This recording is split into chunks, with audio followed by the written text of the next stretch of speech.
하나님 나라에 들어가는 두 가지 상반된 모습, 어린아이와 부자. 누가복음 18장 15절에서 30절 말씀입니다.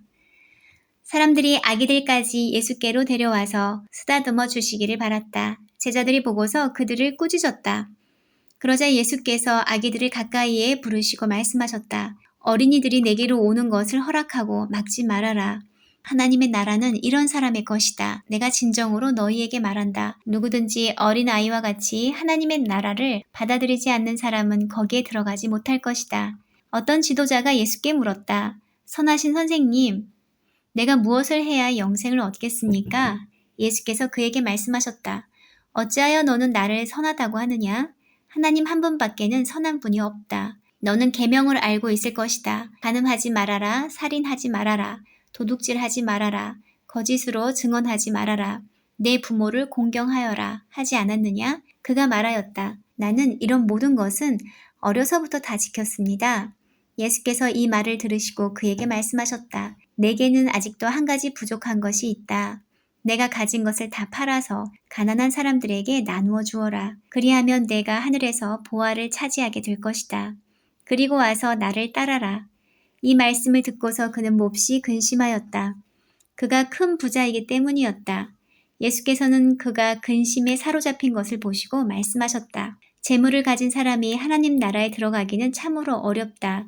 부자가 하나님의 나라에 들어가는 것보다 낙타가 바늘귀로 들어가는 것이 더 쉽다. 이 말씀을 들은 사람들이 말하였다. 그렇다면 누가 구원을 얻을 수 있겠습니까? 예수께서 말씀하셨다. 사람은 할 수 없는 일이라도 하나님은 하실 수 있다. 베드로가 말하였다. 보십시오. 우리는 우리에게 속한 것들을 버리고서 선생님을 따라왔습니다. 예수께서 그들에게 말씀하셨다. 내가 진정으로 너희에게 말한다. 하나님의 나라를 위하여 집이나 아내나 형제나 부모나 자식을 버린 사람은 이 세상에서 여러 갑절로 받을 것이고 또한 오는 세상에서 영원한 생명을 받을 것이다. 누가복음 18장 15절에서 30절을 보면 예수님께서는 하나님 나라에 들어가는 두 가지 상반된 모습을 어린아이와 부자를 통해 보여주십니다. 이 본문은 지식에 많고 적음이나 도덕성에 높고 낮음을 비교하는 말씀이 아니라 사람이 무엇을 의지하며 살아가고 있는지를 드러내는 말씀입니다. 예수님께서는 어린아이를 품에 안으시며 하나님 나라가 이런 사람들의 것이라고 말씀하시고 곧이어 모든 것을 갖춘 것처럼 보이는 부자 청년을 통해 하나님 나라에 들어가기 어려운 또 다른 모습을 보여주십니다. 이 두 장면은 오늘날 믿음을 갖기 어려워하는 사람들의 현실을 매우 정확하게 비추고 있습니다. 먼저 예수님께서 말씀하시는 어린아이의 모습은 하나님 나라에 들어가는 가장 단순하고도 본질적인 태도를 보여줍니다. 어린아이는 스스로를 충분하다고 여기지 않으며 자신이 무엇을 이루어냈다고 주장하지도 않습니다. 그는 보호자가 없이는 살아갈 수 없다는 사실을 본능적으로 알고 있고 주어지는 것을 그대로 받는 존재입니다.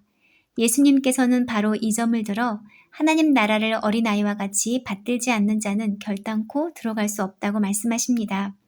이는 믿음이 복잡한 이해나 성취의 결과가 아니라 예수님을 믿으면 구원을 얻는다는 단순한 진리를 그대로 받아들이는 태도임을 가르치시는 말씀입니다.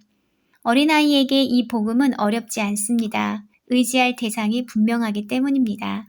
반면 이어 등장하는 부자 청년은 외적으로 보기에 어린아이와 정반대의 위치에 서 있는 인물입니다. 그는 재물도 있고 도덕적 기준도 갖추었으며 스스로를 책임질 수 있다고 생각하는 사람입니다. 그는 예수님께 영생을 얻기 위해 무엇을 해야 하는지를 묻습니다. 이 질문 자체가 그의 내면을 드러냅니다. 그는 여전히 구원을 받는 것이 아니라 이루는 것으로 이해하고 있었고 자신이 무엇인가를 더하면 영생에 이를 수 있다고 믿고 있었습니다. 예수님께서 그의 재물을 내려놓고 자신을 따르라고 하셨을 때 그는 근심하며 돌아갑니다. 이는 재물이 그의 삶의 기반이었을 뿐 아니라 자신이 충분하다는 확신의 근거였기 때문입니다. 이 장면은 오늘날 믿음을 갖기 어려워하는 많은 사람들의 모습을 그대로 보여줍니다. 오늘의 사람들은 돈, 능력, 경력, 학력, 정보, 자기 관리 능력을 통해 스스로를 지킬 수 있다고 생각합니다. 나는 괜찮은 사람이다. 나는 내 인생을 책임질 수 있다는 생각이 깊이 자리 잡고 있습니다.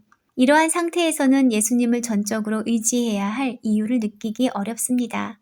예수님을 믿으면 구원을 얻는다는 단순한 복음이 오히려 너무 쉬워 보이고 그래서 신뢰하기 어려운 말처럼 들립니다. 무언가 더 증명되어야 하고 내가 기여할 부분이 있어야 안심이 되기 때문입니다. 그러나 바로 그 스스로 할 수 있다는 생각이 하나님 나라에 들어가는 데 가장 큰 걸림돌이 됩니다. 예수님께서 사람으로는 할 수 없을 때 하나님으로는 할 수 있다고 말씀하신 것은 부자만을 향한 말씀이 아니라 자기 힘을 의지하는 모든 사람을 향한 선언입니다.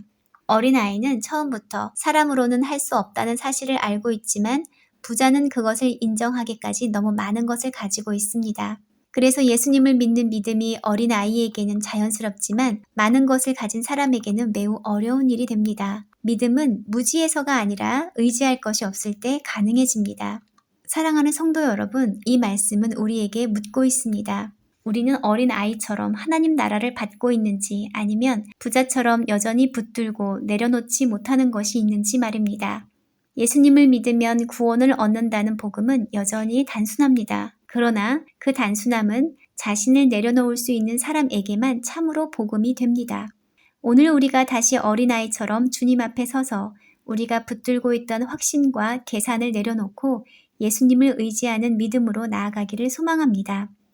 하나님 나라에 들어가는 길은 여전히 열려 있으며 그 길은 어린아이의 길입니다. 기도하겠습니다. 주님, 저희가 스스로 충분하다고 여기며 주님을 의지하지 않았던 마음을 내려놓게 해주세요. 어린아이처럼 주님 앞에 나아가 은혜를 그대로 받는 믿음을 저희에게 허락해 주세요. 돈과 능력과 계산이 아니라 예수님만을 의지하는 마음으로 살게 해주세요. 구원을 이루려 애쓰는 삶이 아니라 구원을 주시는 주님을 믿는 삶으로 인도되길 원합니다. 오늘도 하나님 나라를 어린아이처럼 받는 백성이 되게 해주세요. 예수님 이름으로 기도합니다. 아멘.